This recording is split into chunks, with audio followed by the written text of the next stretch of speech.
Congratulations to Bola Ahmed Tinubu, his president-elect. The city boy has finally done well in the big city. Give him all his flowers. He got in there in the nick of time. He said, "Èmi ló kàn."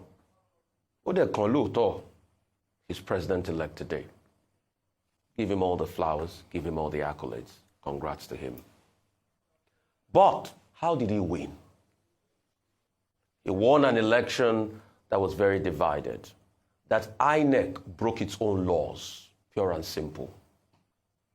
He won an election where INEC reneged on his own promise. And people started talking, but INEC wouldn't listen when it's been showed he broke his own laws. INEC said, "I will hurriedly go ahead," but people pointed to INEC that he broke his own laws. There are sections 60 of the Electoral Act that deal with transmission of results. People now are making the argument, INEC guideline. Is INEC guideline a law? Let's not deceive ourselves. The guidelines were there, and they are laws to be used for the elections. If there were no guidelines, if people are asking, is guideline a law? Why can't people just come to the polling units and do anything they want if there are no guidelines on how they should vote?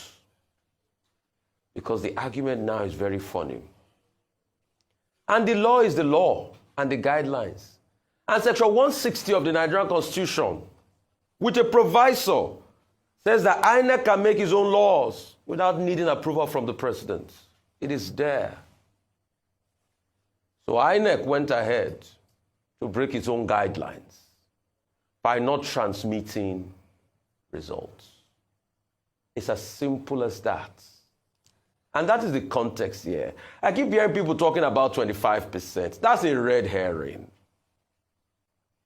The substantive issue here is that did INEC violate its own guidelines?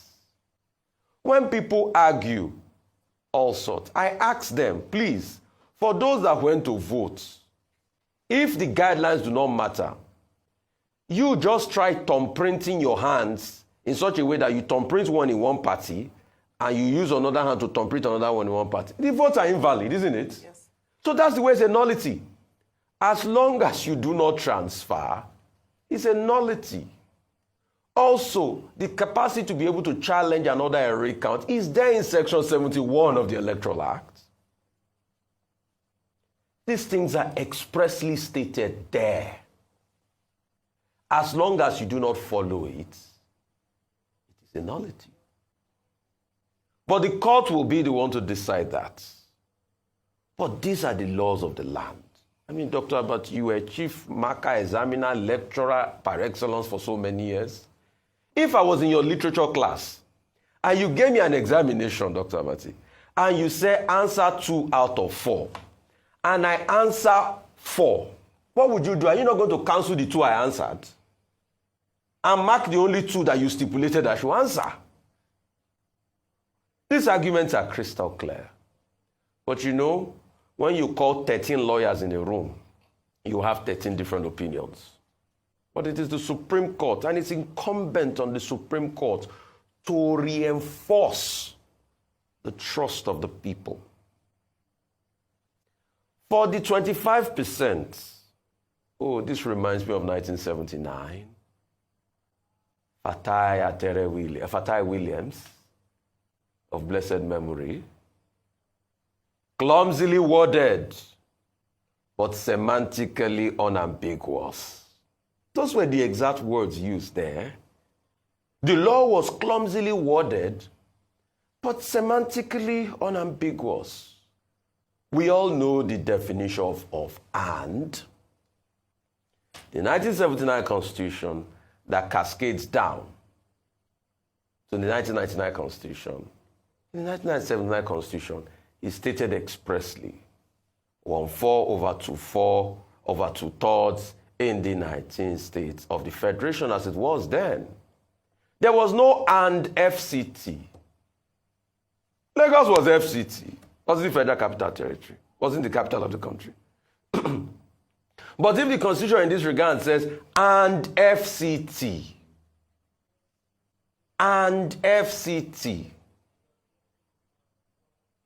Rufai, standalone entity, Dr. Abati, Mr. Efeni, and Ayo.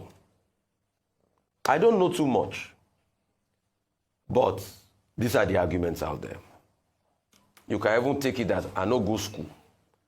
Moving forward, President Muhammadu Buhari, his letter of congratulations reminded me pretty much of the letter or the words said by Umar Musa Yar'Adua after he won in 2007. He said, we can't say the elections have been absolved of faults. The beavers did not work. But this was what was stipulated in the law, that the beavers will work. It's also stated in the Electoral Act that a place where the beavers does not work is as good as elections not holding there. But there were places the beavers did not work, and the elections were counted. Just like Umar Musa Yar'Adua said that, I know the elections that brought me was fraught with irregularities. And what did he go further to do? He set up the Ways Commission. Apart from the congratulations and all of that. Once again, congratulations to the city boy. But in his own speech, yes, I ask, was the speech for his party members or for the Nigerian people? Because all I heard was strictly about his party members, congratulating all of them, going further to remind us how some party agents have not even been paid because of the Naira crunch. Then congratulated Baba Jide Ogala, Abi, Dr. Abati, and said, thank you for the good work you did for taming the gorilla. I heard it. I'm sure some people will argue with me that I didn't hear that. Was that complimentary at the first speech to the international community? Was it about the people that voted for you or the sufferings of the millions of people out there? But anyway, in fairness to him, he reiterated the promises. He says he will do Nigeria well. And we, the media, will hold him accountable. We will ask the questions. I just hope we are not stifled when we start to ask the questions. I just hope we are allowed to do our jobs. But he also went further to call on the three other opponents and said, work with me. We want to build Nigeria. We have to build Nigeria. And congratulations to him, because whatever we might say now, pending any, legal case, he's our president-elect. And he has become for all of us now. He's become the #1 statesman. And the things we give statesmen are gifts of kudos where he's right, and criticisms. Criticisms are the engine. It's the oil that oils the engine of any nation to success. So we congratulate him. But all those vitriol against other people were needless. The international community, everybody was watching that first attempt. He has started by going to the courts. So we might as well continue the legal battle, because the case was filed, like Dr. Abati said, in Kano yesterday, and the legal fireworks have opened. It is going to be a lot of long nights of litigation, and lawyers will be richer than anything else. I'm sure they are sharpening everything, getting ready. They have a right to earn their decent pay, please, don't get me wrong. But the big question will be, our national anthem says to build a nation where peace and justice shall reign. The question on our table as Nigerians this morning, and kudos to you, hard-fighting Nigerians, that came out to believe in this country once again, despite all that has happened, because you are the real heroes.